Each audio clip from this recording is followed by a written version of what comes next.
কেমনে বাট আমি দেখছি যেদিন ওকে প্রথম দেখছি ওই জিনটা অনেক সুন্দর ছিল। আচ্ছা, মানে জানি না অনেকে ট্রাস্ট করবে না যে জিন রে দেখছে, মানে হয়তো অনুভূতি করা যায় বাট দেখে কেমনে, বাট আমি দেখছি ও অনেক সুন্দর। ওই ছেলে জিনটা একটা মানে এত সুন্দর ছিল, মানে ওর সৌন্দর্য মানে আমি বয়া করতে পারবো না। ওর চোখগুলো পুরা গ্রিন কালার ছিল, কেমন জানি সাপের মতো। আমি কান্নাকাটি করলেও মনে হতো যে আমার মাথা হাতায় দিয়ে চলে যেতেছে। আর হ্যাঁ, আমার মাকে থ্রেট দেয় যে আমি ওকে নিয়ে যাব এই শুক্রবারে, ওকে বিয়ে করব। আর ওকে যদি কেউ মানে কাউকে বিয়ে দেন কখনো ফিউচারে, তাহলে হয়তো ওই ছেলেকে মেরে ফেলবো। দেখা যাচ্ছে আমার বাসার মধ্যে মানে কোনো কারণ ছাড়াই ঠিক রাতের 11:30টার দিকে একটা ঘুমুর আওয়াজে আমার ঘুম ভাঙতো। আমি খুব আর্লি ঘুমাইতাম। ঘুঙুরের আওয়াজ, নুপুরের আওয়াজ। হ্যাঁ, ছুন ছুন একটা আওয়াজ, ঘুম ভেঙে যেত। 11টা থেকে 12টার মধ্যে এই পায়েলের আওয়াজ শুনে আমার ঘুমটা ভাঙা স্টার্ট করে। একদিন আমি লাফ দিয়ে উপরের আওয়াজ শুনে ঘুম থেকে উঠি, দেখতেছি একটা বাচ্চা সিলিং এর উপরে হাঁটতেছে উল্টা ভাবে। আমরা তিনজন বেডে আমাদের খাটকে যেন আস্তে আস্তে উপরে উঠাইতেছে। শুট, এটা তুমি দেখতেছো না মাও দেখতেছে? আমরা দুজন দেখতেছি এই পর্যায়ে। এতদিন আমি দেখতাম, মা অতটা ফলো করতো না, এবার মাও দেখতেছে। আমার রুমে 4টা আয়না ছিল আর একটা ড্রেসিং টেবিল। 4টা না? হ্যাঁ, আমার আয়না খুব পছন্দ। লিটারালি প্রত্যেকটা আয়নাতে কালো শ্যাডো দেখতেছি, ঘোরাঘুরি করতেছি রুমের মধ্যে। একটা পর্যায়ে আমি চিৎকুট দিয়ে উঠি, আমার আম্মুর টিভির আওয়াজটা মানে বুঝতে পারছি যে আমি চিল্লাচ্ছি। এই পর্যায়ে আমি ফিল করছি আমার এখানে একটা হাত এমনি ধরছে আমাকে, এত জোরে ধরছে যেখানে লাল হয়ে গেছে আমার।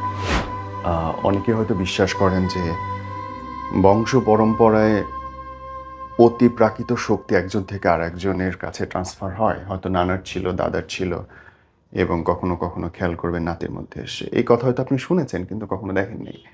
আজকে এরকম একটা ঘটনা আপনি দেখতে শুরু করেছেন। আমাদের সঙ্গে যিনি কথা বলবেন তার বংশ পরম্পরায় অতি প্রাকৃতিক শক্তির অধিকারী তিনি হয়েছেন, এবং অনেক কিছু আছে যেটা শুনলে আপনার গা হয়তো শিউরে উঠবে। শুরুতেই বলি, এই ভিডিওটা শেয়ার করবেন, লিখবেন কেমন লাগছে, আর যদি আপনার কথা বলতে চান হোয়াটসঅ্যাপ নম্বর যেটা দেওয়া আছে বা ইমেইলে যোগাযোগ করে আসবেন। আমি সবেমাত্র 18 হলো বয়স, কিন্তু তুমি বলছো যে ঘটনা অনেক আগে থেকেই শুরু। কখন প্রথম খেয়াল করলে যে you are into something? Basically যখন মানে আমি যেটা স্টার্টিংয়ে ফিল করেছি তখন ছিল 8 বছর। 8 বছর বয়স? হুম। হাও? আম, আমাদের তখন হচ্ছে শনি একসাথে থাকা হতো। হ্যাঁ। সো আমাদের বাসার পাশে একটা কনস্ট্রাকশন সাইট চলতেছিল, একটা বাড়ি বানানো হচ্ছে। তো ওখানে কিছু আওয়াজ পেতাম। আমি খুব ছোটবেলা থেকে একা ঘুমাইতো, মানে আমার রুমই আলাদা ছিল। সো আমি প্রত্যেক মাঝরাতে দেখতাম যে ঘুংরুর আওয়াজ, বা মনে হতো যে কিছু একটা হাঁটাচলা করছে। অনেক সময় এমন হতো যে ঘুমিয়ে রইছি, আমার কম্বলটা টেনে নিয়ে গেছে। এটা মাকে বলতাম, মা বলতো কিছু না, এটা আমার মনের ভুল ধারণা। সো এই জিনিসটা কন্টিনিউ হতে থাকে and আস্তে আস্তে ভয়ও পাই, কিন্তু আম্মু অতটা পাত্তা দেয় না হুম। ব্যাপারটা। তারপর বহুদিন পরে যখন আমরা নারায়ণগঞ্জে শিফট হই আমাদের বাড়িতে, তখন স্টার্টিংটা অনেক অদ্ভুত ছিল। আমি দেখে স্টার্ট করতেছি যে মা তো সবসময় তাহাজুদ পড়তে উঠতেন রাতের বেলা। সো তাহাজুদের সময় আমাকে উঠাতেন। হুম। আমার একটু ফোন আর টিকটকের অভ্যাস ছিল। সো ওই সময়টাতে আমি আম্মুর সাথে তাহাজুদের সময় উঠতাম, নামাজ টামাজ পড়তাম, 2 নামাজ শেষ করে দেন টিকটক করে স্কুলে যেতাম। তো এখন দেখা যেতেছে তাহাজুদের সময় যখন আম্মু আর আমি নামাজে দাঁড়াতাম, চিল্লানের, কান্না করেন, কারোর আর্তনাদের আওয়াজ আসতো। আর লিটারেলি আমি বেশি ফিল করতাম। আমার মোস্ট অফ দ্য টাইম মনে হতো যে আমার বাসার আশেপাশে কেউ থাকে। হুট করে হাঁটাহাঁটি করতেছি, মনে হতেছে কিছুর সাথে একটা বাড়ি খেলাম, একটা মানুষের সাথে। বাসার মধ্যেই? হ্যাঁ, দ্যার ইজ নো ওয়ান? কেউ নেই কেউ নেই। সামনে? মানে আমি হাঁটতে ছাড়তেছি, মনে হয় একটা মানুষ যদি সাথে যেরকম একটা বাড়ি খায়, সেই বাড়িটা খেলাম। সো এইটা প্রথম আমার মা বলতে এটা আমার মনের ধারণা, যেহেতু উনি আমার অ্যাভয়েড করতে চাইতেছিল ব্যাপারটা নিয়ে, যেন আমি ভয় না পাই। আস্তে আস্তে জিনিসটা আরো ডিপলি যেতে থাকে যখন আমার বাবা মারা যায়। বাবা মারা যাওয়ার 3 থেকে 4 দিন পর একটা নেগেটিভ এনার্জি ফিল করি। দেখা যাচ্ছে আমার বাসার মধ্যে মানে কোনো কারণ ছাড়াই ঠিক রাতের 11:30টার দিকে একটা ঘুঙুর আওয়াজে আমার ঘুম ভাঙতো। আমি খুব আর্লি ঘুমাইতাম। ঘুঙুরের আওয়াজ, নুপুরের আওয়াজ? হ্যাঁ, ছুন ছুন একটা আওয়াজ, ঘুম ভেঙে যেত। আমি তো বিড়াল কুকুর পালি। ওরা অনেক সময় আমার রুমের একটা কর্নারের দিকে তাকায় থাকতো দীর্ঘ সময় যাবত। কিছু নেই, কোনো বাটারফ্লাই নেই, কোনো ইনসেক্ট নেই, ওরা এমনি তাকিয়ে থাকতো। মাকে বলতাম যে কিছু একটা আছে, আমার মনে হয় কিছু একটা আছে। আর মা এটা খুবই আনন্যাচারালি অ্যাভয়েড করতে ব্যাপারটা, যে না কিছু নাই, এটা তোমার মনের ধারণা, তুমি এগুলো নিয়ে ভাবো, আমি হরর মুভি অনেক বেশি দেখি, এই জন্য মনে মনে নাকি কল্পনা করতেছি। এমন যেতে থাকে। সাডেনলি একটা দিন, ওই দিনটা দুনিয়ার সবচেয়ে খারাপ দিন যদি বলতে পারি আমার লাইফের, ওই দিনটা ছিল। সেম আমি আমার বিড়ালটাকে নিয়ে ঘুমাই, ওর নিয়ে ঘুমিয়ে গেট লাগিয়ে দিয়েছিলাম, আমার যে দরজা জানলা সব বন্ধ, বের হওয়ার মতো কোনো স্কোপ নেই। আমার বিড়ালটা লিটারেলি রুমে নাই। ঘুমের আওয়াজে ঘুমটা ভাঙছে, বিড়াল পাশে নাই। নিয়ে যখন শুইছো তখন নিয়ে শুইছো? ও কোথাও নেই, ওকে যদি বলতাম বুলু, ও লাফ দিয়ে আসতো। ও লিটারেলি আমার রুমের কোনো জায়গায় নেই, দরজা জানলা বন্ধ? সব বন্ধ। যখন নিয়ে শুইছো তখন ছিল পাশে? হ্যাঁ, ওকে ওকে নিয়ে না ঘুমালে আমার ঘুমে ধরতো না। সো আমি দরজা জানলা সব অফ করা, ও নাই। এইটার পরে আম্মুর কাছে দৌড়ে যাই। আম্মু বলে এটা আমার মনের ধারণা, আমি বিড়াল নিয়ে ঘুমাইনি, শুধু শুধু এটা ভাবতেছি আমি। তাহলে বিড়ালটা গেল কই? পরে দেখি আমার বিড়ালটা আসছে, আমরা তো মেন গেট খোলার পরে ও রুমে মাত্র ঢুকতেছে, তো আমি কি নিয়ে ঘুমাইছি। এই কিউরিওসিটিটা প্রায় আমার কয়েকদিন যায়, আর ওই রেগুলারলি 11:30 থেকে 12টার মধ্যেই পায়েলের আওয়াজ শুনে আমার ঘুমটা ভাঙা স্টার্ট করে। একদিন আমি লাফ দিয়ে উপরের আওয়াজ শুনে ঘুম থেকে উঠি, হ্যাঁ। দেখতেছি একটা বাচ্চা সিলিংয়ের উপরে হাঁটতেছে উল্টা ভাবে। Shoot. একটা ছোট বাচ্চা, অনেক লম্বা চুল, ওর ফেস পুরো ঢাকা, স্কিন মনে পচে নীল হয়ে গেছে এরকম। এটা দেখার পরে আমার মনে হয় মানে আমি কথা বলতে পারতেছিলাম না, আমি আমি নিজের সান্ত্বনা দিতেছিলাম যে না, এটা আম্মু বলছে এটা আমার হ্যালুসিনেশন। কত বছর বয়স বাচ্চাটা? এটা 3, 4, 5 বছরের বাচ্চা যেরকম হয়, ছেলে বাচ্চা, কিন্তু চুল অনেক বড়। এটা ছেলে বাচ্চা বুঝাই গেছে, বাট চুল বড়, অনেক বড়। আমি যে ওটা দেখে লাফ দিয়ে উঠবো, তখন দেখতেছি আমার সোফাতে একটা মহিলা, অনেক লম্বা চুলালা মহিলা বসে আছে, আমার দিকে অনেক বড় বড় চোখ করে তাকায় আছে। ওইটা দেখে আমি মানে কন্ট্রোল করতে পারিনি, মানে আমি ওটা দেখেই লাফ দিয়ে দৌড় দিতে গেছি। যেই দৌড় দিব দেখি মাথা কাটা একটা মহিলা আমার সামনে দাঁড়ায় আছে। এই সেই দিনের ভয়টা, কোনো মাথা নেই ওর, কোনো মাথা নেই ওর, লাইক লিটার ব্লিডিং হইতেছে। খুব পুরানো, আগে যুগে দাদিরা যেরকম কাপড় পরতো ওরকম একটা কাপড় পেঁচানো শুধু শরীরে, ওর মাথা নেই। আমি কোনো রকম অ্যাভয়েড করে দৌড় দিয়ে মার কাছে গেছি, মাকে বলছি মা এটা হয়েছে। মা দেখতেছে আমার পুরো শরীর ঠান্ডা হয়ে আছে। উনি বলতেছে এমন কিছু না, এটা এটা তোমার ভুল ধারণা, রুমে কিছুই নাই। এবার মাও নুপুরের আওয়াজ শোনা স্টার্ট করছে সেদিন। পুরা বাড়িতে এত ছনছনের আওয়াজ, আমার ছোট ভাইটা ঘুমাইছিল, ও লাফতে উঠছে। আমরা 3জন বেডে, আমাদের খাটকে যেন আস্তে আস্তে উপরে উঠাইতেছে। শুট, এটা তুমি দেখতেছো না মাও দেখতেছে? আমরা দুজনই দেখতেছি এই পর্যায়ে। এতদিন আমি দেখতাম, মা অতটা ফলো করতো না, এবার মাও দেখতেছে। ওই বাচ্চাটা আসে আর লিটারালি আমার এখানে একটা স্ক্র্যাচ করছে, একটা হালকা স্ক্র্যাচ। আমার মা আয়তুল কুরসি ইটি বলে ফুট দিতেছে আমার শরীরে, আর শরীর বন্ধ করা ট্রাই করতেছে। ওনারা তো যেহেতু বললাম আমার নানা আধ্যাত্মিক মানুষ ছিলেন, সো মানে আমার নানা আধ্যাত্মিক ছিলেন, আমার মার যে নানা উনিও আধ্যাত্মিক ছিলেন। সো বেসিক্যালি ওনার থেকে আমি অনেক কিছু শিখেছিলাম, তো আমার শরীরটা বন্ধ করছে। বন্ধ করার পর মানে সেই দিন আমি দেখছি, বাট আমাকে কোনো হার্ম করতে পারেনি। এখান থেকে শুরু হয়েছে এই যে আপনার হুজুরের পানি পড়া খাওয়া, কোনো কিছুই বাড়িটারি বন্ধ করে কোনো কিছুই কোনো কাজ আসতেছে না। এলাকার মানুষরা এই পর্যায়ে অনেক কিছু ফিল করতেছে। তো আমাদের পাশে যে নেবার থাকে, উনি আসছে। উনি এসে একদিন আমাদেরকে বলতেছে যে আমি প্রায় সময় দেখি আপনাদের ছাদে একটা মহিলা মাথা নেই হাঁটাহাঁটি করে। পাশের বাসার মানুষও দেখতেছে? ওরা প্রায় সময় নাকি দেখে আমাদের ছাদে কিছু একটা হাঁটাহাঁটি করে অনেক রাতে, এবং মাথা নেই? তার মানে এই ঘুঙুরের শব্দ তার? হতে পারে। সো ওই এরিয়াটা খুব বাজে একটা এরিয়া ছিল, যেহেতু নারায়ণগঞ্জে মারামারি কাটাকাটি অনেক বেশি হতো ওই সময়টাতে। সো আমাদের বাসায় একদিন আমার ওই মানে আমার নিউ 2টা ফ্রেন্ড হয়, ফিমেল ফ্রেন্ড, ওরা আসা শুরু করে। একটা পর্যায়ে যখন ওদেরকে এগুলো শেয়ার করি, ওরা আমাকে শেয়ার করে। ওরা যেহেতু অনেক পুরান লোকাল ছিল, আমরা লোকাল হয়ে আমরা কখনো এখানে থাকিনি। ওরা বলে যে আজ থেকে 30 থেকে 36 বছর আগে, যখন ওই জায়গাটাতে মানে পানি ছাড়ার কিছুই ছিল না, ওই সময় একটা কনস্ট্রাকশনের কাজ স্টার্ট হয়। ওই প্রজেক্টের সময় ডাকাত ঢুকেছিল। ওদিকে একটা দোতলা বাড়ি, সো এই দোতলা বাড়িটাই তখন সবচেয়ে এক্সপেন্সিভ বাড়ি ছিল, আর ওইটাতে অনেক অনেক গাড়ি আসবাবপত্র থাকতো। তো ওই ডাকাত ওখানে চুরি করতে আসছে। ওই সময় নাকি একটা বাচ্চা আর একটা বয়স্ক মহিলা, ভিখারি হতে পারে, ক্ষুধার্ত অবস্থায় ওনাদের বাসার সামনে আসছে ভিক্ষার আশায়। সো ওই চুরিটা বা ওই ডাকাতিটা শুধুমাত্র ওরা দুজনই মানে দেখছে। ওই ভিখারিটা ওকে। তো ডাকাতও ওদেরকে দেখে ফেলছে।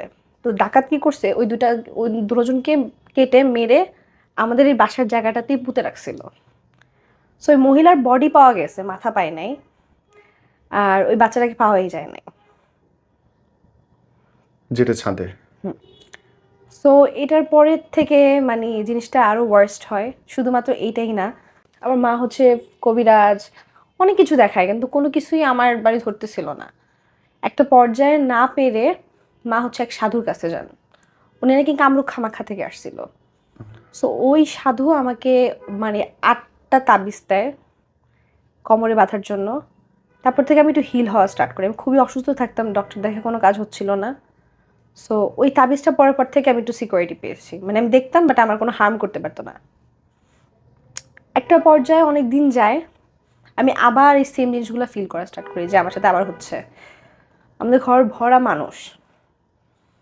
আমি যেহেতু আবার অসুস্থ হয়ে গেছি, আমাদের বাসার পাশে নতুন একটা কবিরাজ আসছে নাকি, এটাকে অনেক ভালো আমার এলাকার মানুষ বললো। ওই কবিরাজের কাছে গেছে, এ আবার ছিল ভুয়া ভণ্ড। এটা আমার বুঝে নাই। উনি কি করছে, আমার এই তাবিজটা খুলে ফালায় দেয় আর নিজে একটা তাবিজ দেয়। সেদিন বাসায় আসার পরে আমি ঢুকতে মানে কেচি কেটে দিয়ে ঢুকছি আর আমি বাড়িটা খাইছি। আবার সেম বাড়ি? হ্যাঁ। সো আমার কেন জানি মনে হয়েছিল যে আমি প্রোটেক্টেড না, বাট তাকে আর বুঝতে পারতেছিলাম না। তো সেদিন আমি বলতেছিলাম যে আমি একা ঘুমাইতে পারবো না, আমার সাথে কেউ ঘুমাতে হবে, আমার খুব ভয় লাগতেছে। মা বলে যে তোমার সাথে কে ঘুমাবে, সবাই ভয় পায়, বাড়ির সবাই আমার সাথে ঘুমাইতে ভয় পায়।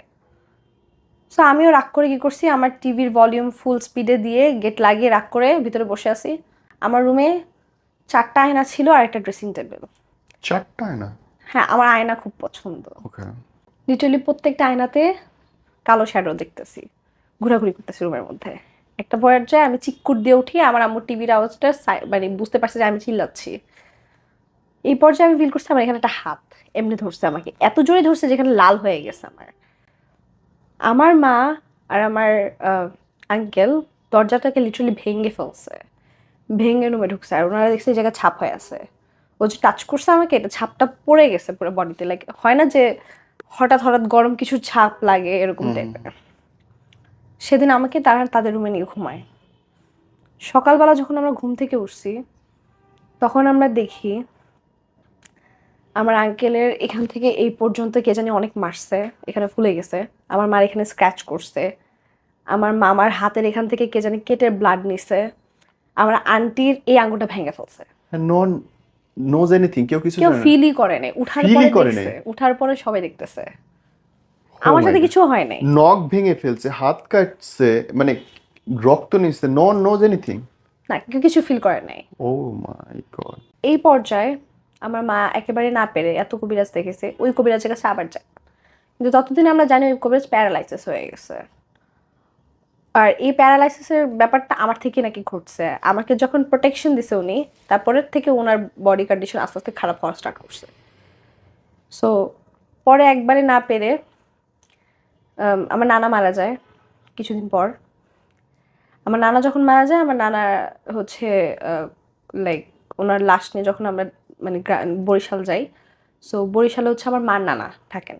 উনি ছিলেন অনেক মানে এইসব বিষয় নিয়ে খুব এক্সপার্ট বলা যেতে পারে, হোয়াইট ম্যাজিক নিয়ে অনেক স্টাডিড, বা ওই গ্রামের কেউ অসুস্থ হলে বা জিন পরিভূত এগুলো তাড়াতে হলে ওনাদের কাছেই যেত, যেহেতু পক্ষী বাড়ি ছিল।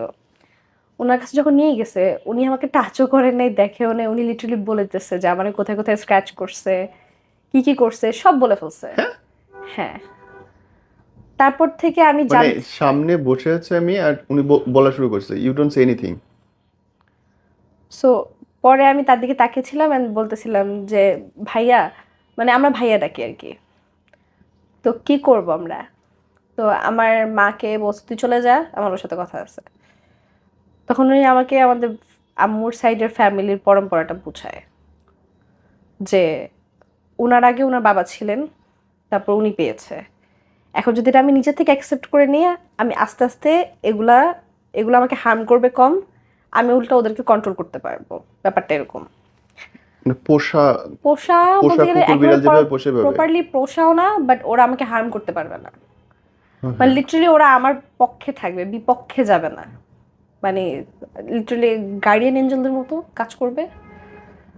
সো এই ব্যাপারটায় আমাকে আর একটু বুঝায় যে ওনার যে বাবা ছিলেন তার ওয়াইফ মানে তার মা খুব অসুস্থ হয়ে পড়ছিল। ওই পর্যায়ে একটা তুলা গাছ ছিল, এই তুলা গাছের নিচে 3টা জিন থাকতো। ওনাদেরকে বলা হয়েছিল যে আমার ওয়াইফ অনেক অসুস্থ, আমার বউকে আমি অনেক ভালোবাসি, আমার বউকে আমি সুস্থ চাই। বেসিক্যালি ওনাকে একটা বদজিন ধরছিল। তখন ওরা বলছে যে আমরা তোমার ফুল ফ্যামিলিকে প্রোটেকশন দিব, তার বিনিময়ে আমার একটা কিছু লাগবে, তোমার পরের বংশের 5 ছেলেকে আমি নিয়ে যাব, মানে বয়সের আগে নিয়ে যাবে। ও মাই আনন্যাচারাল ডেথ হবে আর খুবই অদ্ভুত ডেথ হবে। শুট, মাথা ঘুরতেছে আমার ভিতরে। হ্যাঁ, তারপরে উনি এটা অ্যাকসেপ্ট করে। আর ওনার মা লিটারালি 205 বছর বাঁচছে। হ্যাঁ, রিসেন্টলি ডেথ হয়েছে, মানে 3 বছর হয়েছে তার মৃত্যু হয়েছে। 205? হ্যাঁ, মানে 3 বছর হয়েছে তার মৃত্যু ডিড ইউ হয়েছে। Seen her? তারপর সে মরেনি। তুমি দেখছো তাকে? হ্যাঁ, আমি দেখছি। হাউ উনি লাইক লাঠি নিয়ে গোছু করতে নামতো আমার চোখের সামনে। মানে আমি বলতাম যে লিটারালি আমরা 55 হয়ে গেলে এতটা স্ট্রং থাকি না যে উনি 205 বছরে একটা লাঠি নিয়ে পানির কাছে নামবে। খুবই আনন্যাচারাল ছিল, বাট ওনার ডেটটাও আনন্যাচারাল হয়েছে। কারণ ওনার যে ছেলের বউ তাকে বালিশ চাপা দিয়ে মেরে ফেলছে, মানে আমার মার মামি। মানে হ্যাঁ, কারণ উনি বোঝা হয়ে গেছিল সবার কাছে যে এত বয়স যাবত বাঁচতেছে, তাকে বেটে খাওয়ানো লাগে, অনেক অনেক বাজে একটা সিন ক্রিয়েট হয়েছে। তো এই পর্যায়ে উনি বলছিল যে প্রথমে উনি সবাই ডেথ দেখবে, তার ছেলে সবগুলোর ডেথ দেখবে, তারপরে সে মরবে। সো ছেলেগুলোর উপরে এফেক্ট কম পড়ছে, ছেলেদের বাচ্চাদের উপরে এফেক্টটা পড়ছে। এটা ঘুরে তাদের ছেলেদেরকে নিয়ে গেছে। এর মধ্যে আমার নানা লাস্ট ছিল, আমার নানাকে নিয়ে মারা যাওয়ার পরে তারপরে উনি মরছে। তো এটা সবার উপরে সিঙ্ক হয় না, ওনার পর আমার মার উপরে সিঙ্ক হয়েছিল, আর আমার মার থেকে আমার উপরে সিঙ্ক হয়েছে এটা। এখন যেহেতু ওরা আমাকে চুজ করছে থাকার জন্য, যে ঝেলতে হবে তো এবার। হ্যাঁ, এখন ওরা বলতেছে যে তুমি যদি এটা নিজের থেকে ভয়টা কম পাও তাহলে তুমি এর সাথে থাকতে পারবা, মানে তুমি ক্লিয়ারলি একটা সেফ লাইফ লিড করতে পারবা। আর যদি তুমি ভয় পাইতে থাকো, এই ডিপ্রেশন, অ্যাংজাইটি, তারপরে হচ্ছে ওদের সাথে যে একটা পেইন আছে বা ওরা যে মানে ভয়টা দেখায়, এই ভয়টাই তোমাকে দমায় ফেলবে আস্তে আস্তে, আর তুমি সাইকো হতে থাকবা। সো ওই দিনও আমি অনেক ভয় ছিলাম। তবুও আমার মাকে বলছে যে আমাদের বাসায় যে 2টা এন্টিটি আসছিল, এই 2টা এন্টিটি আমার প্রতি অ্যাট্রাক্ট হয়েছে এই কারণেই, কারণ আমার গার্ডিয়ান অ্যাঞ্জেলদের প্রতি খেপা ওরা। যেই অ্যাঞ্জেলগুলো আমার সাথে থাকতেছে বেসিক্যালি ওরা হচ্ছে ভালো, ওদের উপরে খেপা, কারণ ওরা আমার প্রোটেক্ট করতেছে, আমাদের ফ্যামিলিকে প্রোটেক্ট করতেছে। এই জন্য ওরা লিটারালি ক্ষতি করতেছে আমাদেরকে। সো পরে আমাদেরকে বলছিল যে কোরবানি ঈদের সময় একটা গরু কোরবানি দিয়ে তার মাথার মাঝখানে নাকি একটা থাকে, ওই হাড্ডিটা বাসায় লাগালে পরে ওই ঝামেলাটা ক্লিয়ার হবে বা ওরা কিছু করতে পারবে না। কারণ বন্ধ করে দেখছে হুজু টুজুতে কোনো কিছুই হয় না। আর 4টা প্যারাগের মতো ফুটু দিয়ে দিছিল, আর বলছিল 4 বাসায় 4 কোনায় বসে দিতে। আমরা সেম ওই কাজটা করি, সব কিছু ঠিক হয়ে যায়। এবার আসে আমি গ্রামে যাই। সো আমি বললাম আমার এত কিছু হওয়ার পরে আমার আক্কেল হয় নাই, তবুও আমি মানে বিশ্বাস করতে চেতাম না। আমার মনে হতো যে আচ্ছা এইটা ট্রুথ ছিল, বাকিগুলো মনে হয় ফেক। আমাদের গ্রামের বাড়িতে একটা 3 বিটা জায়গা আছে, মানে এটাকে বলে বিটা বাড়ি, মানে মানে ট্রায়াঙ্গেল শেপের একটা জায়গা থাকে, ওগুলোকে বিটা বাড়ি বলে। সো আমার বোন আর আমি মিলে কথা বলতেছি যে ওখানে নাকি 7টা শয়তান থাকে বা ওটার মাথা থাকে, খুব খারাপ খারাপ জিন থাকে, সাপটাপ থাকে। একটা সময় এমনও হয়েছে নাকি গরু গেছে আর ওটা 2 ভাগ করে ফালাই দিছে। তো আমার বোন এগুলো বলতেছিল, আমাকে ভয় দেখাইতেছে। তো আমি বলতেছি যে ঠিক আছে, আমি এগুলো তো ভয় পাই না। আমি গেলাম, আমি বিটা বাড়িতে ঢুকে 3টা ছবি তুলছি, আমার বোনকে দেখাবো যে দেখ এই যে ছবি টবি তুললাম, তুই দেখ কিছুই হয় না। ও বলছে তুই যে ওখানে গেছোস, তোর যদি কিছু হইতো। আমি বলছি কিছুই তো হয় না, আমি তো ঠিক আছি, মাত্র সুস্থ হয়ে আমার এখন আবার মানে গেলাম। বাসায় আসার পরে রাতে গ্রামের বাড়ি যেহেতু একটু রাত হলে